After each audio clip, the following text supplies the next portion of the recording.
नमस्कार। पश्चिम बंगाल के सालानपुर और बाराबनी ब्लॉक में आज आंगनवाड़ी कार्यकर्ताओं और सहायिकाओं का गुस्सा सड़क पर दिखा। अपनी 8 सूत्री मांगों को लेकर सैकड़ों की संख्या में महिलाएं स्थानीय ICDS कार्यालयों के बाहर एकजुट हुईं और प्रशासन के खिलाफ जमकर नारेबाजी की। आंदोलनकारी कार्यकर्ताओं का सबसे बड़ा विरोध सरकार द्वारा थोपे जा रहे नए मोबाइल ऐप पोषण ट्रैकर और अतिरिक्त गैर विभागीय कामों को लेकर है।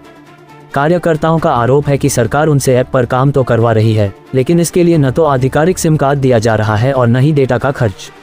उन्हें अपने निजी मोबाइल और पैसों से सरकारी ऐप चलाना पड़ रहा है, जिससे उन पर आर्थिक बोझ लगातार बढ़ रहा है।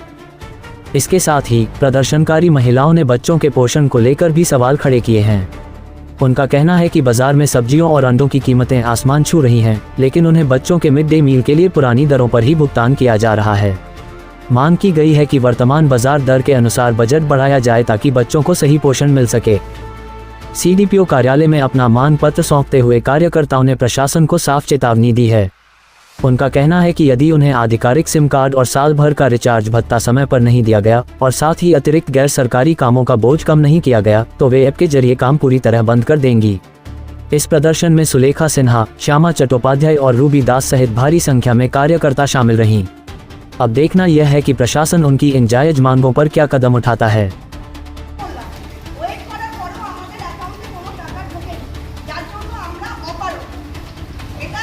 ডেপুটেশন দিচ্ছি, কিন্তু কাকে দেব? অফিসে কেউ নেই, তাই জন্য আমরা স্যারকে এখন স্পটে ফোন করব যে আপনি আজকে আসছেন কিনা।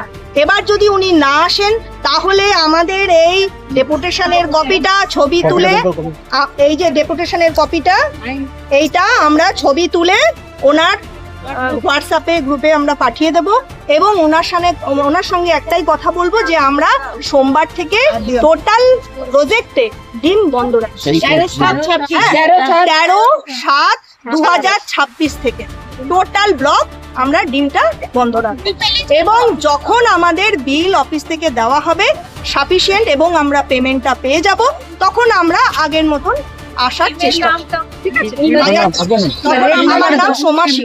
ডিমের দাম অঙ্গনওয়াড়ি কর্মী সহায়তা কল্যাণ সমিতির তরফ থেকে আজকে আমাদের বারাবণী ICDS অফিসে একটা ডেপুটেশন জমা দিলাম আমাদের মাননীয় CDPO স্যারকে। আগামী দিনে আমাদের MDM প্রোগ্রাম চালু করার কথা ভাবা হচ্ছে, যার ফলে আমাদের কি কি সমস্যা হতে পারে বা সেগুলো কিভাবে আমরা পার করে মানে অব্যাহত রাখতে পারি কাজটাকে, সে বিষয়ে কিছু কিছু বক্তব্য আমরা আমাদের এই ডেপুটেশনের মাধ্যমে CDPO স্যারকে জমা দিলাম এবং তার রিসিভ কপি আমরা নিলাম। কি কি আছে আপনাদের? আগামী দিনে MDM প্রোগ্রামটা চালু হবে, যার জন্য আমরা আমাদের ফোনে নির্দিষ্ট কিছু অ্যাপ ছাড়া অন্য কোনো অ্যাপ রাখতে পারবো না, যা আমাদের কাজের বা ব্যক্তিগত সমস্যার কারণ হতে পারে।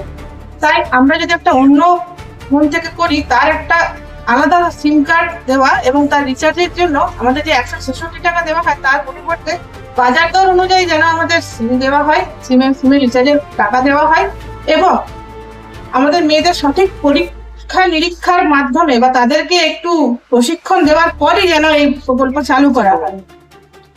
এই প্রকল্পের ফলে আমরা যে সুবিধা পাবো সেগুলো জন্য আমরা সবসময় আগে আসবো, আমাদের কোনো সমস্যা নেই, কিন্তু আমাদের যে সমস্যাগুলো কাজ করতে গিয়ে আসবে সেগুলো আগে দূরীকরণ করে তারপর কাজটা করলে আমাদের পক্ষে খুব সুবিধা হয়।